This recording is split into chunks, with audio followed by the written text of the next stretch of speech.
Hello everyone. तो आज हम पीवाईक्यूज करने वाले हैं जे एडवांस के लास्ट 5 इयर्स के alternating current and EM wave chapter से। ईएम वेव से वैसे एक ही क्वेश्चन आया है तो उसको साथ में ही कर ले हैं। और मेक श्योर कि इन सीरीज के नोट्स आपको J1 ऐप पे पीवाईक्यू खजाना सेगमेंट में मिल जाएंगे। ऐप पे बहुत सारी और भी चीजें हैं, उनको चेकआउट करते रहिए। Let's begin with this question of J advance 2024। और जैसा मैंने पहले भी कहा है कि ईएमआई चैप्टर में और एसी चैप्टर में कहीं कहीं ओवरलैप है। तो एक एलसी ऑसिलेशन का क्वेश्चन हमने अपने एसी में ना डिस्कस करके ईएमआई में डिस्कस कर लिया है।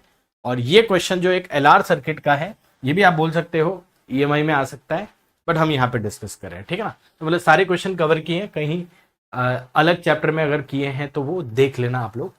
Now look at this question again, it looks like a big question. List matching अपने को कई बार बहुत बड़े क्वेश्चन लगते हैं बट होते नहीं है। एक्चुअली वेरी सिंपल क्वेश्चन, ठीक है। अगर आपको की वन क्लोज करने पे immediately after this current in are not की वैल्यू आई वन मिलती है, क्वेश्चन एक बार पढ़ लेना, अटेम्प्ट भी कर लेना। मतलब कि के वन को क्लोज करने पे in this resistance if the value of current immediately, है ना, तो इमीडिएटली का मतलब क्या है, at t equal to zero just after closing the switch. Now in this particular circuit we know it takes a while to build up the current. मतलब अगर आपने जैसे ही स्विच को क्लोज किया है, करंट की वैल्यू इमीडिएटली नहीं बढ़ती है। इनफैक्ट शुरुआती करंट जीरो होता है। ये नॉलेज आपको है। या चलो एलआर सर्किट का अपन अगर फॉर्मूला लिख दें, है ना, अगर इन जनरल एक एलआर सर्किट का करंट का फॉर्मूला लिख दें हम, तो उससे भी आ जाता है।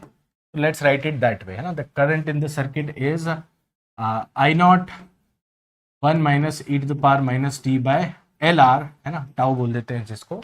And t equal to zero पे क्या वैल्यू आ जाएगा बच्चों, तो that is the first answer. In fact I one पूछ रहा है क्वेश्चन, तो टी इक्वल टू जीरो पे आई वन की वैल्यू 0 एम्पियर आ जाती है, क्योंकि e to the power minus one, e to the power zero is also one, and e to the power zero अगर वन है तो वन माइनस वन जीरो हो जाता है।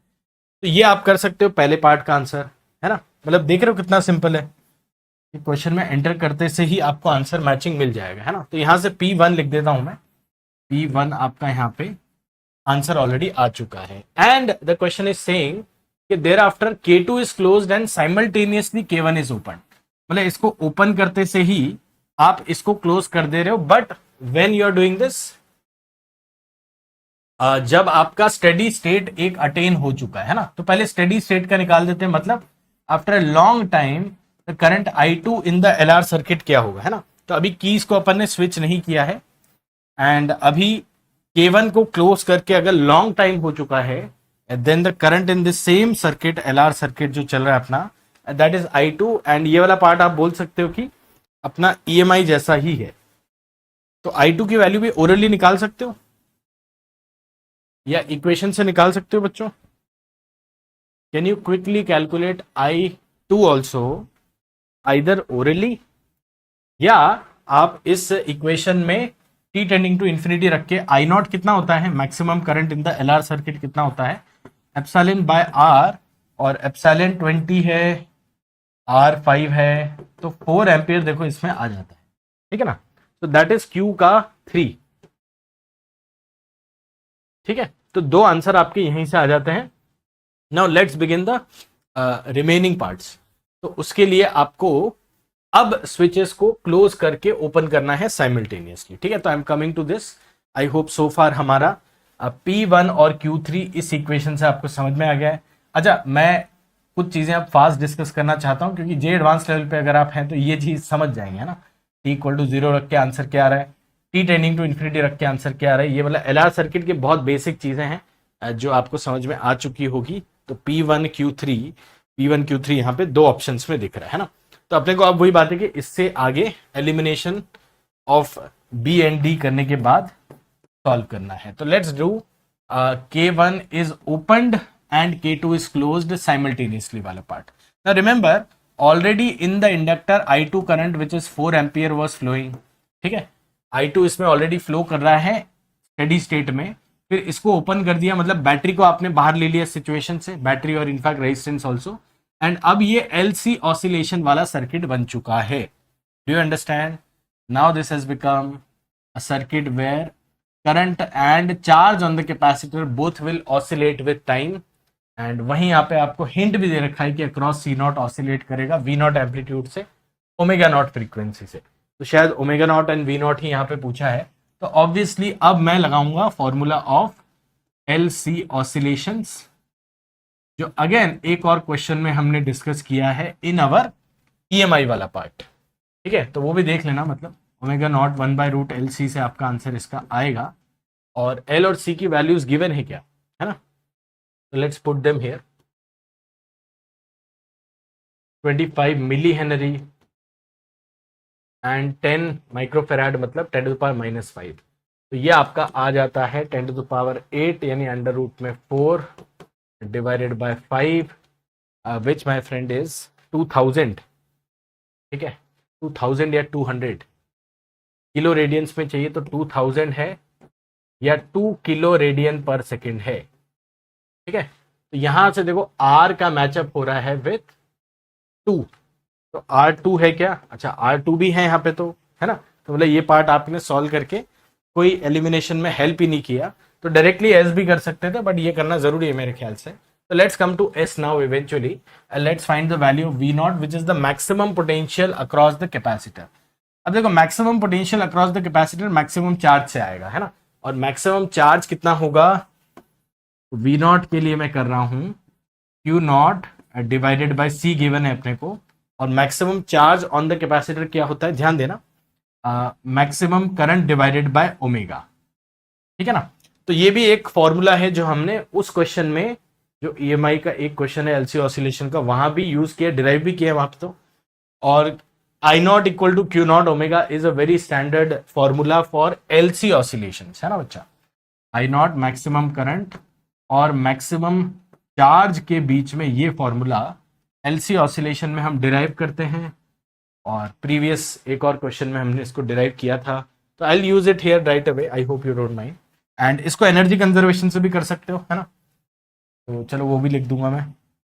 Let's start. तो I naught was 4 ampere, maximum current at t=0 here, and omega अपन ने निकाला है तो यूज करते हैं 2000, एंड सी की वैल्यू है यहाँ पे 10⁻⁻5, तो ये कितना आता है, तो ये आपका आ जाता है 10⁻2 ऊपर 400/2, which is 200 is also in one of the options.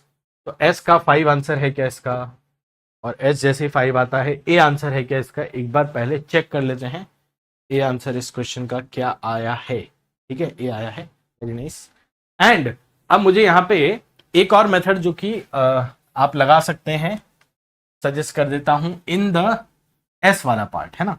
For S you can also do half L I2 square equal to maximum energy stored in the capacitor, so half C not V not square, और इसको solve करोगे तो भी देखना यही equation आएगी आपकी। तो मतलब वो कैलकुलेशन सेम है, बस कंसेप्चुअली थोड़ा सा अलग है कि maximum energy in the inductor at t=0, जैसे स्विच को आपने चेंज किया, वो कैपेसिटर की मैक्सिमम एनर्जी यानी कि मैक्सिमम वोल्टेज से रिलेट कर सकते हैं। ठीक है ना, एनर्जी कंजर्वेशन या डायरेक्ट फॉर्मूलेबाजी अगर आपको आती है तो सिंपल क्वेश्चन है। ठीक है, लिस्ट मैचिंग फॉर्मेट है, तो अपने को इसमें दिक्कत नहीं होगी। आगे बढ़ जाते हैं, एक और लिस्ट मैचिंग है इन एसी, है ना। अब ये प्योर एसी का क्वेश्चन है, 23 का क्वेश्चन है, ध्यान देना। अ सीरीज एलसीआर सर्किट, है ना, एज यू विल एक्सपेक्ट, ज्यादा प्रोबेबिलिटी क्या है सीरीज एलसीआर सर्किट के आने की। ठीक है, तो ध्यान देना अब इस क्वेश्चन पे, ये आपका वोल्टेज सोर्स है और resonant angular frequency is this, है ना।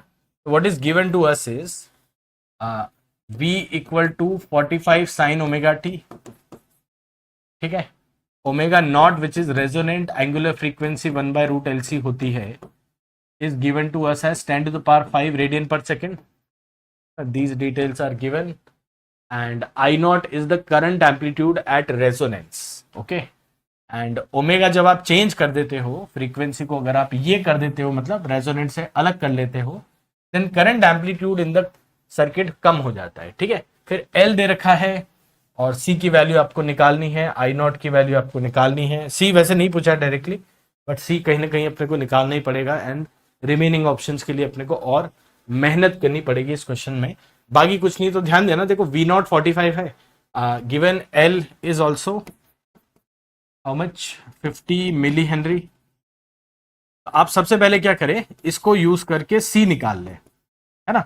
तो इसको यूज करके सी निकालेंगे तो वो वैल्यू मैं डायरेक्टली लिख दूं क्या, क्योंकि यहाँ पे कैलकुलेशन इस क्वेश्चन में बड़ी होगी। और रिमेंबर दैट इस क्वेश्चन में आपको एक बार अटेम्प्ट करना है before you understand the solution, है ना। तो एक बार पॉज करके अटेम्प्ट कर लेना, बहुत लेंदी नहीं है, बट क्या डायरेक्टली देखोगे तो कुछ चीजें शायद क्वालिटी फैक्टर बैंडविड्थ समझ ना आए, है ना। तो एक बार अटेम्प्ट कर लेना बच्चा, that is the only thing I ask. And C की वैल्यू जो कि 1/ओमेगा नॉट स्क्वायर एल से आपको आती है 2 × 10⁻⁹ शायद, है ना। तो 2 × 10⁻⁹ फेराड ये आती है कि नहीं, एक बार चेक कर लेना फटाफट से, है ना। एंड ओमेगा की इस वैल्यू के लिए करंट एम्पलीट्यूड ये हो जाता है, ठीक है। तो मैं नेक्स्ट पेज पे ही लिख देता हूं, चलो इसको यहाँ पे कैलकुलेट भी हम कर लेते हैं। This is omega naught square मतलब 10⁻⁻10 न्यूमरेटर में आ गया, है ना। 10⁻³ कितना हो गया ये आपका, हो गया ये 2 या 20, है ना। तो 2 × 10⁻⁹ फेराड ये आ गया है, देखो, ठीक है। अब ये एक बार आप सेव करके रखो और यहां पे आ जाओ, where it is also saying given that current amplitude I not at resonance which will be V not by Z minimum, है ना बच्चा। रेजोनेंस पे Z कितना होता है, R होता है, वो गिवन है। एंड I नॉट इंटू 0.05, है ना, ऑल्सो ये आपको दिया हुआ है किसी और फ्रीक्वेंसी पे, where your V not divided by Z will be how much, √R² plus XL minus XC का होल स्क्वायर, ठीक है जी। तो ये स्टैंडर्ड फॉर्मूले हैं करंट एम्पलीट्यूड निकालने के। V नॉट की वैल्यू 45 वोल्ट दे रखी है, ठीक है जी। V नॉट की वैल्यू 45 वोल्ट दे रखी है, L और C की वैल्यू हमने निकाल ली है ओमेगा नॉट से। और अब ये इक्वेशन जो दे रखी है उससे हम निकाल रहे हैं by doing 1/2 1/0.05 equal to √R² plus XL minus XC का होल स्क्वायर, ठीक है ना, डिवाइडेड बाय R²। और ये करने से अपने को R की वैल्यू मिल जाएगा। अच्छा, क्वेश्चन में XL और XC की वैल्यू यहां से मिल जाएगा, तो आप देख लो एक बार इसको, 20² इक्वल टू 1 प्लस और XL माइनस XC की वैल्यू अब क्या आएगी, ध्यान देना, ठीक है। तो ये कैलकुलेशन कर रहे हैं हम और ये आपका हो जाएगा 399 इक्वल टू ओमेगा एल की वैल्यू क्या होगी। अब ओमेगा इज 8 × 10⁻3, ठीक है ना, समझ रहे हो क्वेश्चन कैसे चल रहा है। 8 × 10⁻4 ओमेगा हो गई एंड एल गिवन है, एल तो क्वेश्चन में ही गिवन है 1/ओमेगा C, अगेन 10⁹2 C की वैल्यू अपन ने निकाली अभी, ओमेगा की वैल्यू 8 × 10⁻4। तो ये मतलब कैलकुलेशन पार्ट है। अब इसको मत देखो, इसको खुद ही कैलकुलेट करो एंड कंफर्म करिए कि R की value 2250 divided by √399 which can be approximated to 112.5 ohm आती है, ठीक है ना। ये वाला पार्ट एक बार खुद कंफर्म करो so that you feel good about the rest of the question. Otherwise इस वैल्यू से जो आंसर आने वाले हैं वो आपको शायद पता ना चले, है ना। तो अभी तक आई नॉट निकाला नहीं अपन ने और बाकी सारी चीजें निकाल ली है। तो let's come to now P वाला पार्ट। तो for P I am writing, for first option P I not should be milli ampere में कितना आएगा, V not divided by R। तो V not was 45 volt, R we have just calculated 112.5 ohm, है ना। और थोड़ा approximate है क्योंकि 399 को अगर आप 20 √399 को 20 ले लोगे एग्जैक्टली तो ही आता है, अदरवाइज आपका करीब करीब आंसर आता है और विच इज फाइन। हाँ, तो फर्स्ट पार्ट का आंसर क्या आ रहा है, 45/112.5 मिली एम्पियर में करना है तो 1000 से मल्टीप्लाई भी कर सकते हैं, बिकम्स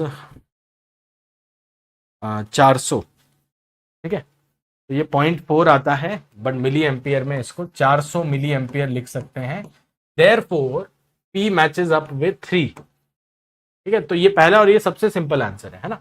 इस क्वेश्चन में कैलकुलेशंस हैं थोड़ी, बट सबसे पहला और सबसे सिंपल आंसर से देखो 2 ऑप्शन एलिमिनेट हो जाएंगे, P3 and P2 and P4 वाले। अच्छा, P3 वाला एक ही ऑप्शन है तो आंसर यहीं पे आ गया, चलो, है ना। P4 नहीं है, P3 आंसर है, P3 ही है ना। तो that gives you the answer right away, है ना। तो मतलब आप देख लो, लिस्ट मैचिंग उतने भी आपको लेंदी नहीं पड़ेंगे। पिछला क्वेश्चन तो आपने देखा ही, but in this one as soon as you calculate C, फिर से देखना, ओमेगा नॉट से एल गिवन है तो सी आ गया, सी से एक्सएल एक्सी निकाल सकते हो, है ना, ओमेगा एल, और ये ओमेगा अलग है, रेजोनेंट नहीं है, तो ये एक्सएल माइनस एक्सी जीरो नहीं हो रहा है, और वहां पे करंट एम्पलीट्यूड 0.05 हो गया, मतलब 20 टाइम्स कम हो गया है, तो उससे आर निकाला अपन ने, और जैसे निकाला आंसर तो आ गया भाई। बट अपने को सीखना है, तो let's do the remaining parts also. Quality factor एक चीज है जो कि जेई मेन के सिलेबस से हट चुकी है, बट अब जेई एडवांस के सिलेबस में आने लग गई है। वहां तो आती ही, यहाँ तो आती ही हमेशा, वहां से हट चुकी है। तो क्वालिटी फैक्टर का एक फॉर्मूला होता है, and that is XL by R, है ना, but this is at resonance. Quality factor is defined only at resonance, remember that.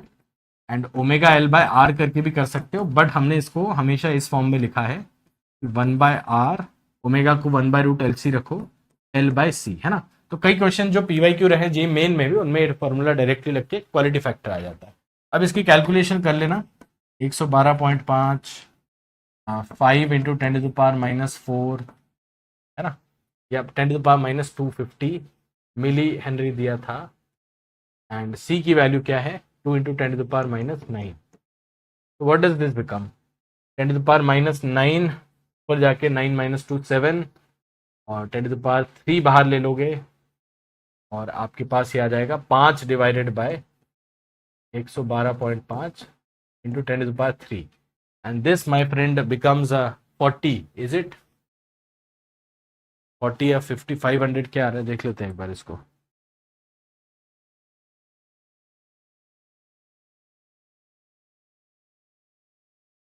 $44 है ना, तो ये वाला ऑप्शन आपका 44.44 वाला मैच कर रहा है, विच इज क्यू का 1, ठीक है। तो क्यू का 1 भी अपन ने यहाँ पे जरूरत नहीं थी बट निकाल लिया है, और वो भी एक ही ऑप्शन में अगेन, तो दिस फर्दर कंफर्म्स के अपना आंसर सही है ना।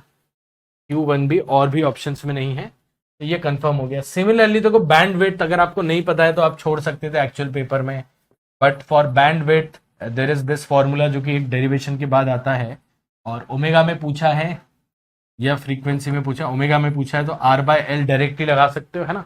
दो जो पर्टिकुलर फ्रीक्वेंसीज हैं जिन पे आपका ओमेगा 1 - ओमेगा 2 करके R/L डायरेक्टली आ जाता है ना।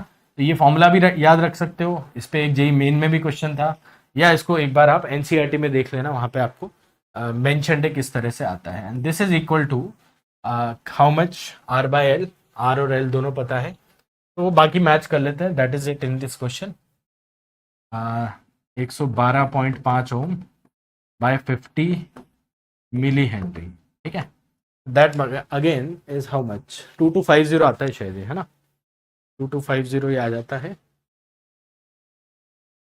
कंफर्म करो, आर का 4 आ जाता है, और पीक पावर डिसिपेटेड वो भी यही लिख दे। तो सिमिलरली पावर के लिए for S, power dissipated is peak value, मतलब मैक्सिमम वैल्यू, यानी कि V0² से डायरेक्टली आ जाएगा, है ना। इंडक्टर कैपेसिटर में तो होगी नहीं, तो आपका V0 है 45, आर का वैल्यू है 112.5, let's see how much it is. ये शायद 400 आता है, एक बार चेक करना पड़ेगा। 45 112.5, ये 18 आता है, okay. This comes to 18 watt, and 18 watt is S का 2 ऑल्सो, ठीक है बच्चा। तो इस क्वेश्चन में भी आपने चीजें निकाल ली है without any issues, I hope. एक बार ट्राई करके देखना, तो आपको इसमें दिक्कत आएगी नहीं, simple solution. Let's move on to this question stem. Again list matching और पैराग्राफ दो टाइप के क्वेश्चन है, जो दिखते बड़े हैं बट होते बड़े आसान हैं, है ना। स्पेशली पैराग्राफ टाइप, जब इतने छोटे पैराग्राफ के तो और भी आसान हो जाते हैं। आपने अगर ट्राई किए इनफ एडवांस के क्वेश्चंस, तो लिस्ट मैचिंग फिर भी आप बोल सकते हो थोड़ा एफर्ट मांगता है कभी कभी, but paragraph type are rather more simpler to calculate. चलिए, तो अगेन यहाँ पे आपको एक सीरीज कॉम्बिनेशन है of a filament lamp with capacitor, ठीक है ना। तो इनमें सर्किट डायग्राम नहीं दिया तो बना भी सकते हैं, हालांकि जरूरत नहीं है।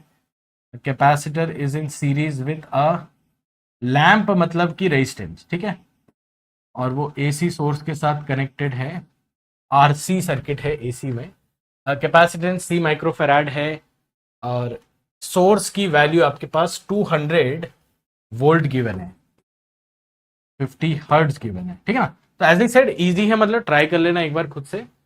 और लैंप इज 500 वॉट, मतलब जो भी करंट जा रहा है इसमें, लेट से पीक वैल्यू उसकी, या आरएमएस वैल्यू ही लेते हैं ना, इस क्वेश्चन में आरएमएस वैल्यूज लेने पे एम्फोसाइज किया है। तो आई भी आरएमएस ले रहा हूं मैं, और V1 V2 भी आरएमएस ले रहा हूं, ठीक है ना। अब क्वेश्चन में देखना, voltage drop across the power lamp, this is my lamp, is 100 volt. तो क्या मैं ये निकाल सकता हूँ वीसी, है ना, सबसे पहले वीसी दिमाग में रखो कितना आएगा, और इसके अक्रॉस पावर पता है मुझे, तो let start writing from here, है ना, कि पावर कितनी होती है, आरएमएस वैल्यूज दे रखी है। तो पिछला क्वेश्चन में भी लास्ट पार्ट पावर था, और यहाँ पे भी V²/R से आपको R की वैल्यू मिल जाएगी 100² डिवाइडेड बाय 500 से, दिस कम्स टू व्हाट, 100/5 मतलब 20 ओम, ठीक है। तो एक वैल्यू जो क्वेश्चन में नहीं दी थी अपन ने निकाल ली है कैलकुलेशन से। Also V C is how much, है ना, ये अपन को मालूम चल गया। Also V = √VC² + VR² phasor से VC का आपको आइडिया मिल गया है, 100√3 वोल्ट आ चुका है, ठीक है ना। तो ओरल है, मतलब कैलकुलेशन करने की जरूरत नहीं, बट लिख के करेंगे ज्यादा अच्छा। 200² - 100² का अंडर रूट फेजर डायग्राम, और शायद ये फेज भी पूछ ही रहा है, राइट, फाई की वैल्यू आपको ये पूछ रहा है डिग्रीज में, तो यहीं पे निकाल देते हैं। देखो आपको फेजर VR एंड VC ऐसा मिलेगा, उसका जो नेट वोल्टेज है 200, उसका फेज एंगल विथ करंट का डायरेक्शन है, क्योंकि सीरीज कॉम्बिनेशन है तो करंट भी इधर ही आएगा, कितना आएगा। तो from there we know tan phi is how much, VC divided by VR, which is enough, है ना, मतलब आपको दे रखा है वैल्यूज, तो XC में जाने की जरूरत नहीं है।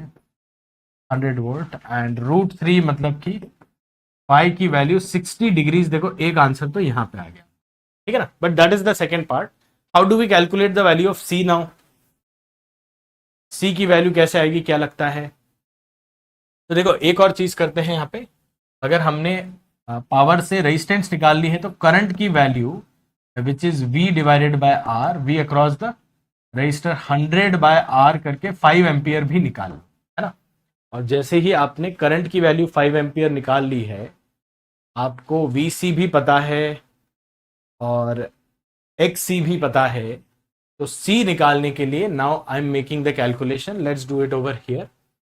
C निकालने के लिए व्हाट डू वी नो, तो XC की वैल्यू जो कि VC डिवाइडेड बाय I निकाल लिया मैंने, और कुछ नहीं किया पीछे, जो R था उससे अपन ने I निकाल दिया इन द सर्किट, ठीक है ना। 5 एम्पियर आया, और 5 एम्पियर से आपको VC कितना था, 100√3 बाय 5 एम्पियर 20√3 आ गया, और इससे हम 1/ωc करके, और ओमेगा भी गिवन है क्वेश्चन में, राइट, C की वैल्यू निकाल सकते हैं, कंफर्म भी कर सकते हैं। तो लेट्स डू दिस, ओमेगा की वैल्यू कितनी है, 50 हर्ट्ज मतलब 100 पाई, ठीक है। तो ये एडवांस एस्पिरेंट को बताने की जरूरत नहीं है ये चीजें, है ना, क्योंकि मेन में ही इस तरह की चीजें आपको क्लियर हो जाती।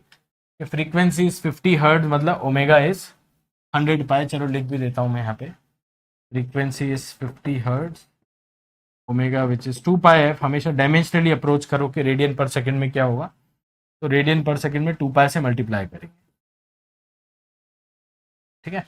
एंड सी की वैल्यू यहाँ पे अपने को कैलकुलेट करनी है माइक्रो फेराड में, क्वेश्चन में दे रखा है micro farad, 10⁶ micro farad, let's do it.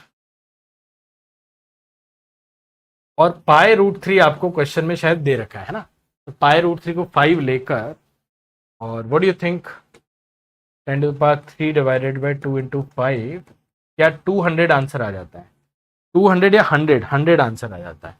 तो इसका एक आंसर 100 है, एक 60 है, एक बार चेक कर लेते हैं वेदर वी आर राइट। और पिछले का भी आंसर अपना क्या आ गया था, पिछले का भी बी आ गया था ना बच्चों, इसका भी बी आ गया था, ठीक है। तो 60 and 100, 160 in that order are the correct answer, 60 यहाँ पे आ गया, 100 अपना आ गया, ठीक है ना। माइक्रोफेराड में, क्योंकि क्वेश्चन में भी देखो यहाँ पे माइक्रोफेराड मेंशन्ड है। Okay, alright. Now last question is the question of EM wave, जो कि पिछले 5 सालों में एक ही आया 23 के पेपर 2 में, और इसके लिए अलग सेशन मैंने नहीं किया, साथ में ही कर लेते हैं अपन यूजुअली, ईएम वेव और एसी, ठीक है ना। तो ये क्वेश्चन भी ट्राई करना, अगेन बड़ा सिंपल है, बस मल्टीपल करेक्ट है और इस तरह के जेई मेन में भी आ चुके हैं, तो not a big issue. Let's start. Electric field given है and if you see properly electric field का जो डायरेक्शन है, let's draw it on the X Y plane. किस डायरेक्शन में है? Electric field is 2i cap plus J cap, है ना। तो 2x cap plus y cap मतलब i cap plus J cap, यानी कि कुछ ऐसे होगा, ठीक है ना, इलेक्ट्रिक फील्ड का डायरेक्शन। और ऑब्वियसली आपका ये वेव जो है वो माइनस जेड, यानी कि आपको पॉजिटिव जेड एक्सिस के अलोंग प्रोपोगेट करता हुआ दिख रहा है ना। तो यहाँ पे ओमेगा टी माइनस के जेड जब भी लिखा होता है, अपने को पता है वो पॉजिटिव जेड एक्सिस में प्रोपोगेट कर रहा है। Now when we know all this, क्या हम डायरेक्टली मैग्नेटिक फील्ड निकाल सकते हैं या उसके कंपोनेंट भी निकाल सकते हैं? यस, लेट्स डू दैट, है ना। तो अपन मैग्नेटिक फील्ड के कंपोनेंट निकाल देते हैं। एक अच्छी चीज करते हैं, अलग चीज करते हैं। Let's write E X and E Y से, है ना। देखना यहाँ पे ई एक्स और ई वाई से आप मैग्नेटिक फील्ड के एक्स और वाई अलग अलग निकाल लेते हैं, ठीक है ना। टोटल भी निकाल सकते हैं, बट क्वेश्चन में बी एक्स बी वाई पूछा है तो अलग अलग निकाल देते हैं। एंड इस पॉइंट पे आप लोग है ना एक बार ट्राई कर लेना, अगर नहीं किया है तो बहुत सिंपल है बिकॉज।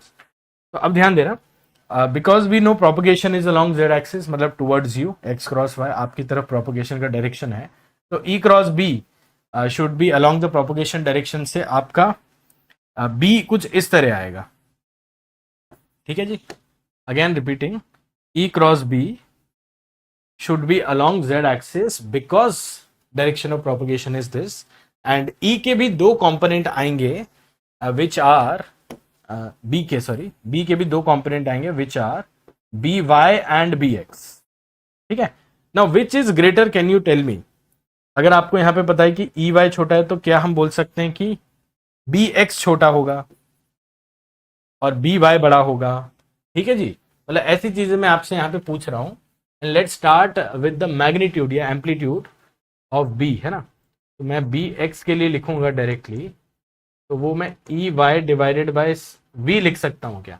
अच्छा, वैसे वी और सी में चेक कर लिया करो, है ना। Since in this question given क्या है, omega is equal to 2 pi into this number, जो कि फ्रीक्वेंसी हो जाएगा linear frequency into 2 pi is again omega. In the last question भी ऐसे ही था। एंड आपका k का वैल्यू which is 2 pi into 10⁻⁷ divided by 3, ठीक है।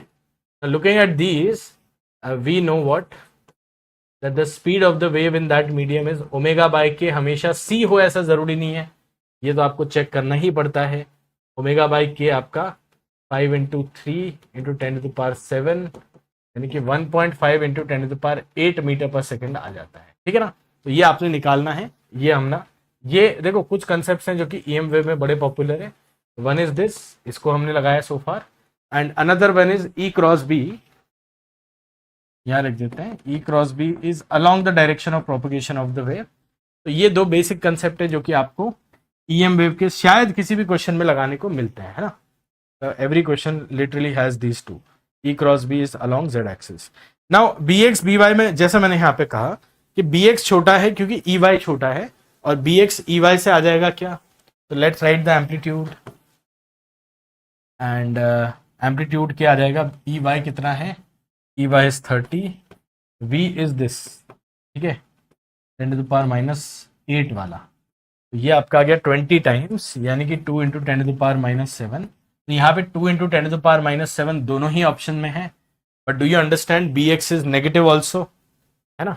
बी एक्स आपने डायग्राम में शो कर रखा है, तो बी एक्स वैक्टर लिखते हैं अब, विच इज नेगेटिव 2 इंटू 10⁻⁷। और क्या ये आपका पूरा एज इट इज यहाँ पे कॉपी पेस्ट कर दें, है ना। तो ये माइनस एक्स कैप में है, और ये पूरा पार्ट जो कि दोनों का सेम फेज होता है, साइन ऑफ 2 पाई, है ना। तो ए सही है कि नहीं, अब इस पॉइंट पे बता दो। ए और बी दोनों पे कॉल ले लो जल्दी से, if you have tried this question. You will know. नहीं किया तो अभी चालू हो जाओ।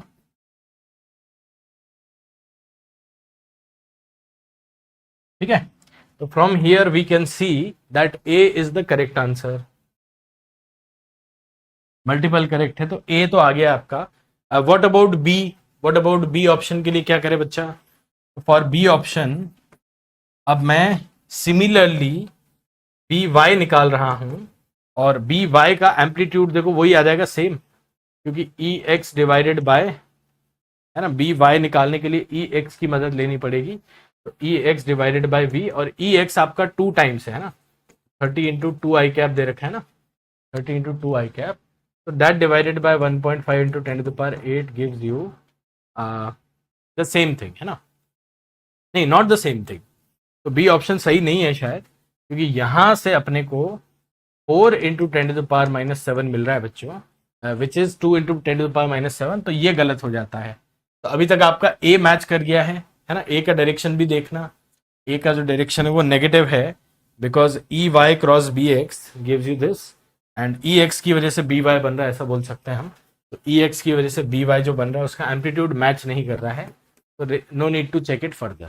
ठीक है, now is the wave polarized in the xy plane with polarization angle 30 degree with respect to x axis?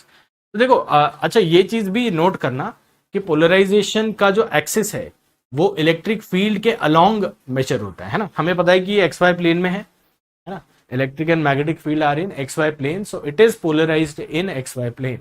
Now is the plane of polarisation which is the direction of electric field at 30 degree angle. तो let's check that angle theta कितना है। तो we know for C option tan theta क्या आना चाहिए है, और tan theta अगर आपके पास E Y by E X से भी आ जाता है, या फिर आपको अगर इस तरफ भी tan थीटा करें तो B X by B Y से भी आ जाएगा, है ना। But E Y by E X is 1/2, तो theta is tan inverse of 1/2 and it is not 30 degree, तो C is not the right answer. Yes और no? And finally for refractive index of the material 2 तो सामने दिख रहा है, but लिख के भी एक बार बता देते हैं, तो इसका आंसर हो जाएगा ए एंड डी, क्योंकि refractive index is C by V, C तो 3 इंटू 10⁸ है ही है, लेकिन इस मीडियम में वी की वैल्यू 1.5 निकाल ली थी हमने, ये हमेशा चेक कर लिया करो। वैसे इस क्वेश्चन में लास्ट ऑप्शन दे रखा है, तो बच्चा हो सकता है यहाँ तक चेक करने के बाद एक बार इसको देख के वापस से ऑप्शन बना ले, बट देन एग्जाम हॉल में इतना टाइम नहीं है, तो you need to apply your basic concept of EM wave which are literally 4-5 concept. एक इंटेंसिटी का होता है, एक डायरेक्शन का होता है, और एक आपका E by B equal to, है ना, B equal to E by B या ई बाई सी होता है। तो ये 3-4 जो आपके कंसेप्ट हैं वो आपके बेसिक कंसेप्ट है ईएम वेव्स के। कभी नहीं देखा ईएम वेव तो आप लोग देख सकते हो अपनी वन शॉट सीरीज में, आपको कहाँ मिलेगी बता देता हूँ मैं। तो इस सेशन के नोट्स तो एक बार आपको यहाँ पे मिल जाएंगे, but then in this segment we have our rise up one shot series, है ना, इन विच एवरी चैप्टर जिसको अपने को रिविजन पॉइंट ऑफ व्यू से कवर करना है। देखो वन शॉट का मतलब ये नहीं है कि आप अपने लेक्चर्स, रूटीन लेक्चर्स को उसको रिप्लेस कर सकते हैं, नो, बट रूटीन लेक्चर्स देखें तो 1 घंटे का, 1.5 घंटे का, 2 घंटे का, depending on how long the topic is, एक वन शॉट आपको बढ़िया रिविजन करवा सकता है, और वही आपको प्रैक्टिस करना है टेस्ट दे के अपने इन्फिनिटी और अपने 11th-12th के batches. Infinity is our dropper batch को भी चेकआउट करना ऐप पे अगर आप हैं। लाइव क्लासेस के अलावा डीपीपीज विद वीडियो सॉल्यूशंस आपको मिलेंगे, है, मतलब जो मटेरियल आपका बहुत बेसिक से चालू होता है और एडवांस लेवल पे बच्चों को लेके जाता है, उसके हर एक वीडियो सॉल्यूशन अगर आपको मिल जाए तो आपको गारंटीड वो मटेरियल मिल रहा है जिससे बच्चे आईआईटी गए हुए हैं। ठीक है, अब आपको वो फॉलो कितना करना है, या आपको 10 चीजें फॉलो करनी है, I will recommend you follow one thing 100%, and those who have done this 100% are already sitting in IITs। ठीक है, रिमेंबर दैट। तो यहाँ पे देख लो मेंटरशिप, फ्री टेस्ट सीरीज वगैरह के अलावा बहुत सारी चीजें हैं, बट ये अपनी मेन ऑफरिंग है, and for same 11th and 12th energy and prodigy batches में आपको मिलेगा, है ना। तो अगर आप ड्रॉपर हैं तो पूरा ले सकते हैं, एक यूनिवर्सल पास भी ले सकते हैं if you want all the revision batches and access to every batch which is out there. Universal pass is also available on the JEE1 app. तो I hope to see you again very soon in optics modern physics के sessions. Thank you so much, love you all, keep practicing।